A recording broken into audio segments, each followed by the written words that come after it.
माझे सूर माझ्याशी बेईमान झालेत तरी आपलीच आहे का बघावी. ही आपली आपली म्हणणारी माणसं ही अशी का वागतात ग, का वागतात अशी.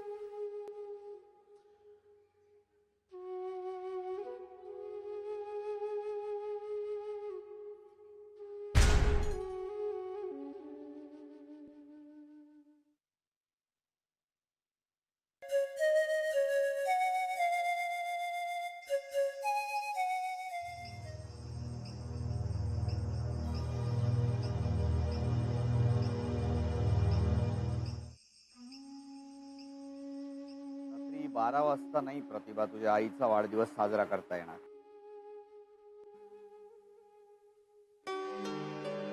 तुला पाहिजे असेल तर आपण आत्ता साजरा करू शकतो.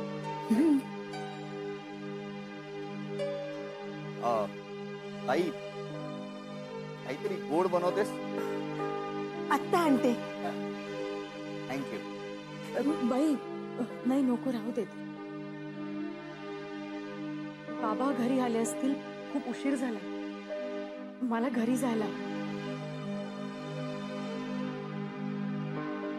अगं नको, मी येते. अगं प्रतिभा,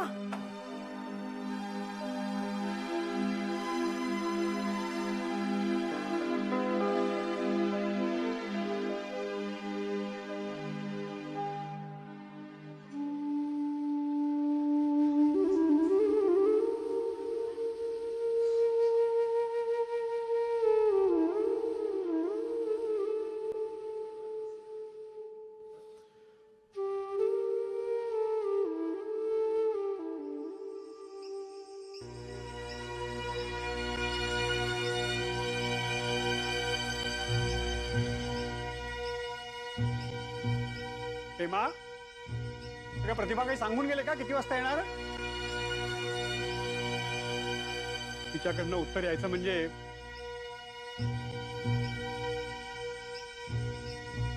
बराच उशीर केला.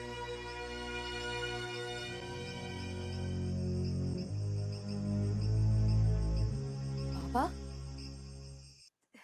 अरे तुम्ही कधी आलात दिल्लीवरनं? केव्हा चालूय मी, पण आल्या आल्या तू भेटशील असं वाटलं होतं, पण तुझा पत्ताच नाही. कुठे गेली होतीस कुठे? बाईंकडे गेले होते. एक चित्र पूर्ण करायचं राहिलं होतं ना, म्हणून उशीर झाला का? म्हणजे तसं काही नाही अगदी, पण नाही तसं नाही, पण तसंच काही. By the way, where is your pineapple cake home made?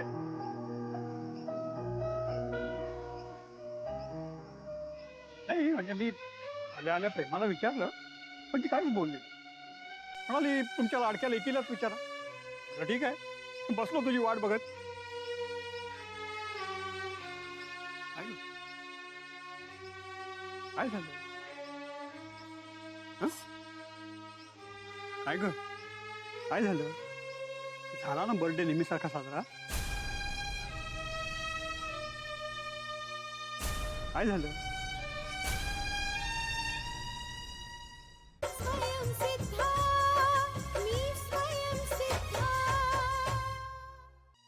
का प्रेमानं काही? मी काय केलं आणि हिला काय झालं? सारखी उठसूट रडत असते. तू गप का जरा. बोल बेटा, कसा झाला वाढदिवस? प्रतिभा, कसा झाला वाढदिवस? हा, केक कुठं आहे? कसा साजरा होणार तुम्ही नसताना? म्हणजे म्हणजे म्हणजे वाघाचे पंजे. तुमच्याशी फोनवर ते बोलत होते बाबा. 12ला 5 कमी असताना फोन ठेवला खरा, केकवर ते मेणबत्ती सुद्धा लावली.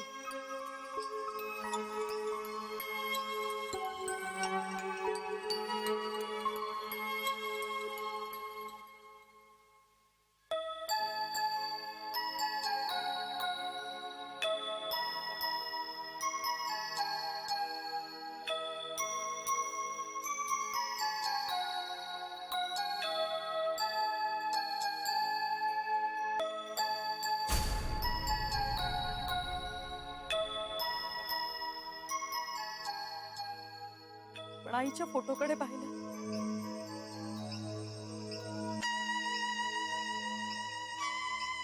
ते मला रडूच आवरलं नाही. दरवर्षी प्रत्येक वाढदिवसाला आपण सगळ्यांचे वाढदिवस रात्री 12 वाजता साजरे करतो. अगदी आईचा सुद्धा वाढदिवस आपण अगदी तसाच साजरा करतो.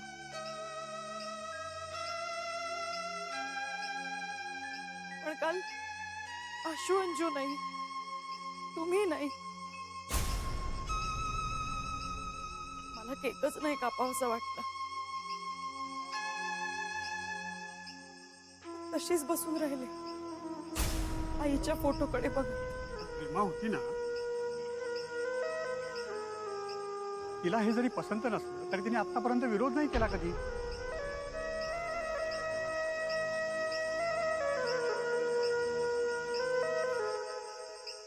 तुम्हाला माहितीये का बाबा, काल तर एक मोठी गंमतच घडली. अच्छा, मी अशीच आईच्या फोटोकडे बघत स्तब्ध बसून होते आणि अचानक मागून हॅपी बर्थडेचा स्वर ऐकू आले. तुम्हाला माहितीये का कोण होतं?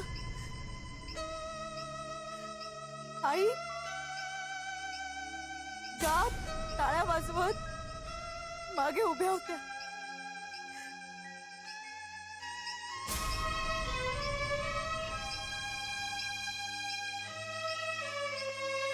त्यांनी माझ्या हातातली सुरी घेतली,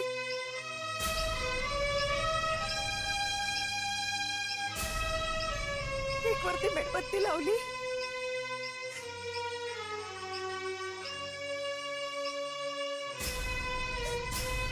स्वतः सुद्धा खूप खाल्ला, मला सुद्धा बरं होलं.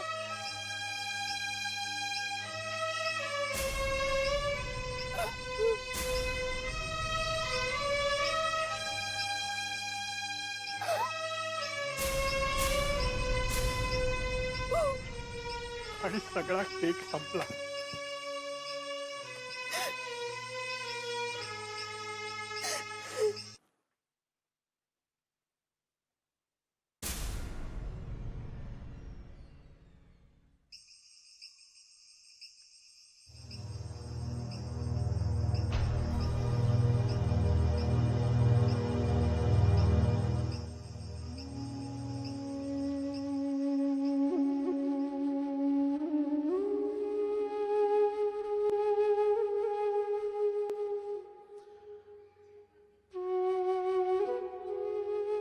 सुदर्शन,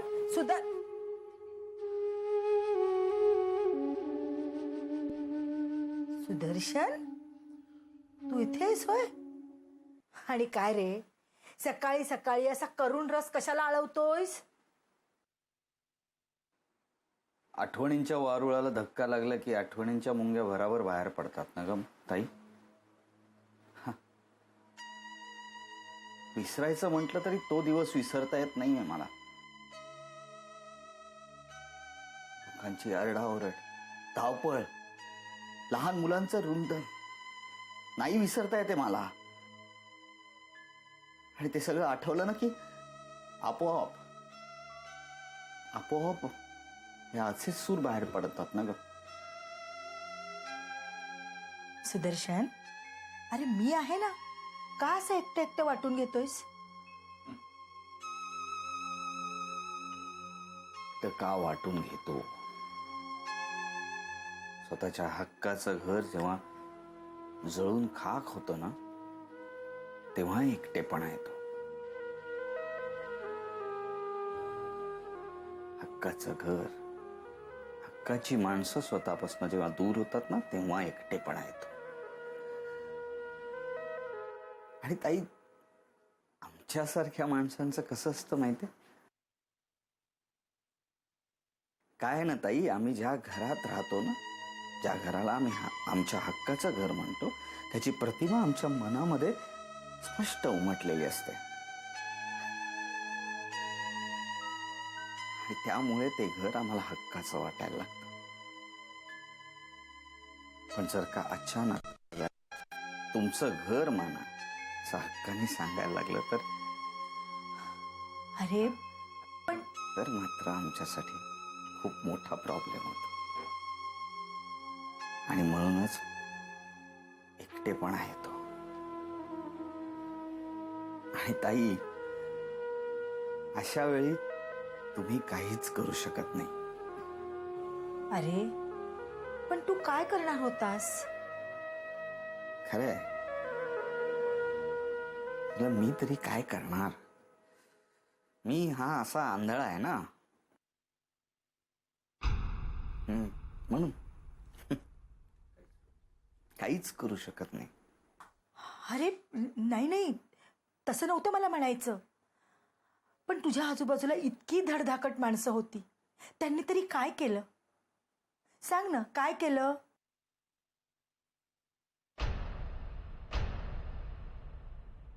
आणि मला सांग, तुम्ही पोलिसात तरी गेलात? गेले होते की गावकरी पोलिसांकडे. मग मग गेले होते आपले गावकरी पोलिसांकडे तक्रार नोंदवायला. पण पोलिसांनी सरळ सांगून टाकलं, कोणावर संशय आहे का? नाही, कोणावर नसेल संशय तर नाही, आम्ही तक्रार नोंदवून घेऊच शकत नाही. कोणावर बोट दाखवणार ग? एवढी जण होती तिकडे. पोलिसांनी लगेच हात वरती केले, म्हणाले तुमच्या इकडे आग लागली ना, त्याचं कारण वणवा असं लिहिले आम्ही FIR मध्ये. सगळे गावकरी परत फिरले. हा म्हणजे तसे जिल्हा परिषदेकडे गेले होते, कलेक्टर साहेबांना सुद्धा भेटले. कलेक्टर साहेबांना सगळी हकीकत सांगितली, आपल्या पोलिसांची तक्रार सुद्धा केली. कलेक्टर साहेब म्हणाले जातीनं लक्ष देईन मी. बघू आता त्यांचं लक्ष कधी आपल्या गावाकडे फिरते ते बघू. सुदर्शन, हे बघ, आता तुझ्या जखमा सुद्धा बऱ्या झाल्यात है ना? तेव्हा तुला हळूहळू बाहेर पडायला हरकत नाही. तेवढंच मन रमेल. आणि असं नुसतंच बसून राहिलास ना तर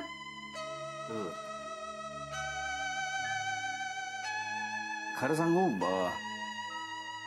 कंटाळा आला या सगळ्याचा. नाही, जीव द्यावासा वाटतो मला. अरे खरंच सांगतो. असं का बोलतोयस तू? हा, काय झालं? यांना एकटेपणाचा ताई कंटाळा आलाय मला. अरे का असं बोलतोयस? मी आहे ना, का मलाही कंटाळलेस तू? सांगतो. तसं नाही ग. बघ, नाही जाऊ दे, तुला नाही समजणार. असं काय आहे जे मला नाही समजणार? एक प्रश्न विचारू, रागावणार नसशील तर? अरे मी कशाला रागवते तुझ्यावर? विचार. तू लग्न का नाही केलंस?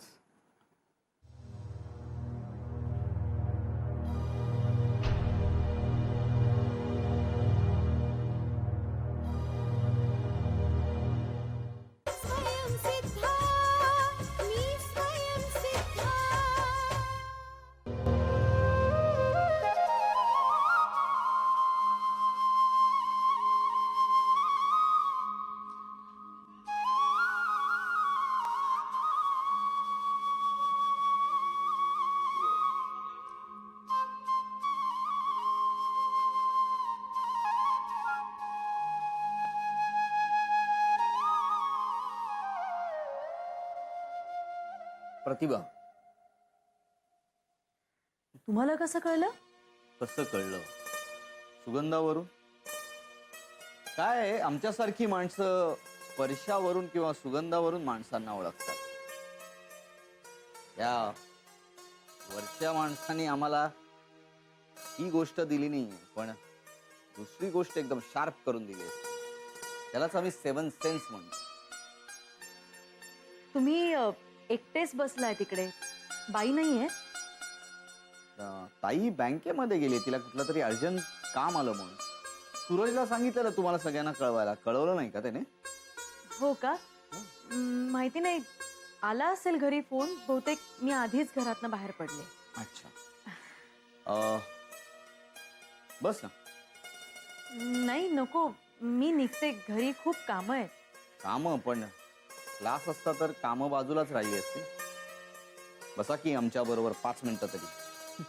नाही खरंच असू देत आता, आपण नंतर कधीतरी भीती वाटते. भीती वाटते का माझी? मी एकटा आहे, ताई पण नाहीये. छेव काहीतरीच काय बोलताय. भीती नाही. मग आणि तुमची भीती कशासाठी वाटेल मला? खरंय, माझी भीती कशासाठी वाटेल म्हणा. अ, तुला चित्र आवडतात ना? म्हणजे तू चित्रकार आहेस ना? म्हणजे संगीत पण आवडत असेल. तुम्हाला कसं कळलं? कलाकार आहे मी पण. जस्ट गेस केला. आणि तसंही म्हटलं तर संगीत, नाट्य आणि चित्र हे एकमेकांशी निगडीत आहेत नाही का? खरंय तुमचं. मला संगीताची खूप आवड आहे. खरं तर संगीतातच काहीतरी करावं अशी इच्छा सुद्धा होती. पण पण आहे ना, हा माणसाला खूप नडतो कधी कधी. पण तुमची इच्छा असेल ना तर मी तुम्हाला बासरी शिकवू शकतो. आवडेल मला. चहा आवडतो तुम्हाला? हा, हा आवडतो का? कारण ताई म्हणते मी चहा खूप खूप मस्त बनवतो. आलं घातलेला चहा, मस्त असं लिंबू पिळतो. ताई म्हणते खूप छान होतो आता. त्यापेक्षा मी चहा बनवते आणि तुम्ही बासरी वाजवा, ते मला जास्त आवडेल. ऑफर चांगली आहे तुमची. पण कसं आहे, आता मी होस्ट आहे आणि तुम्ही गेस्ट आहात हो. So let me be the host. म्हणून बसा, मी चहा बनवून आणतो. जरा एक minute miss Pratibha, I can take care of myself. Okay, मी माझी स्वतःची काळजी घेऊ शकतो. कळतंय तुम्हाला? गुड.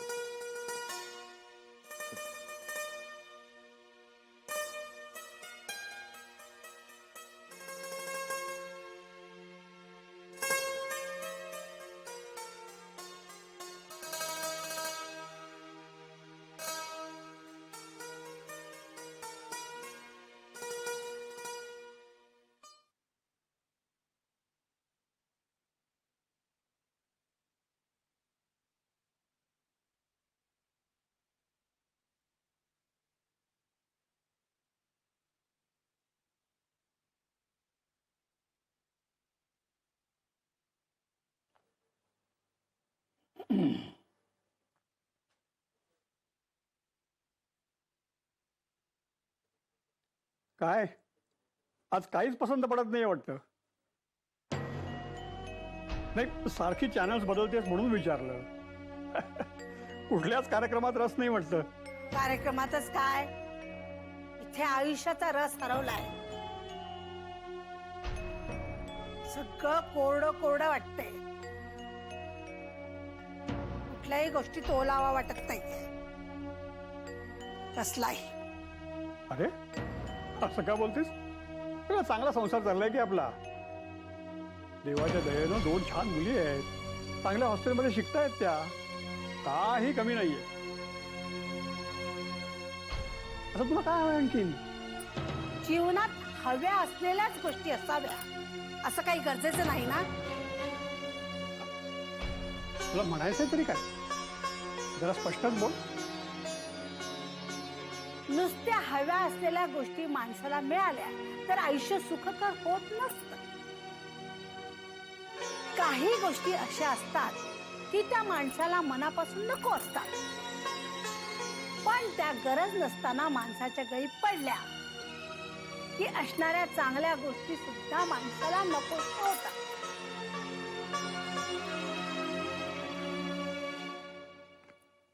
प्रेमा, आपल्या घरातली कुठली अशी गोष्ट आहे की जी तुला नकोशी झाली? कारण आपल्या घरातल्या सगळ्या गोष्टी तुझ्या पसंतीनंच तर आणल्या आपण.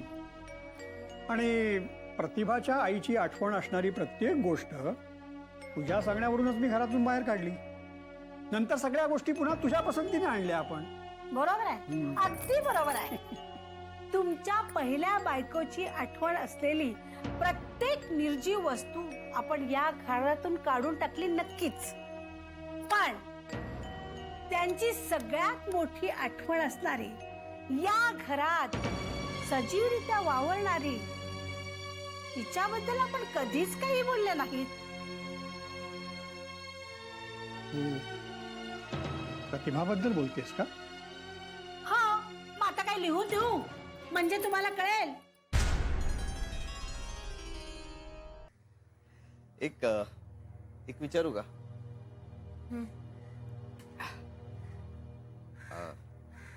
लग्न कराल माझ्याशी? काय? काही नाही, काम तर तुलाच करावं लागेल, लक्षात ठेव. सुदर्शन, आपण तुझ्यासाठी ना एखादी चांगली मुलगी बघूया. हा, तुला पण असंच वाटतं ना की माझं अंधत्व ह्या सगळ्याच्या आड येईल?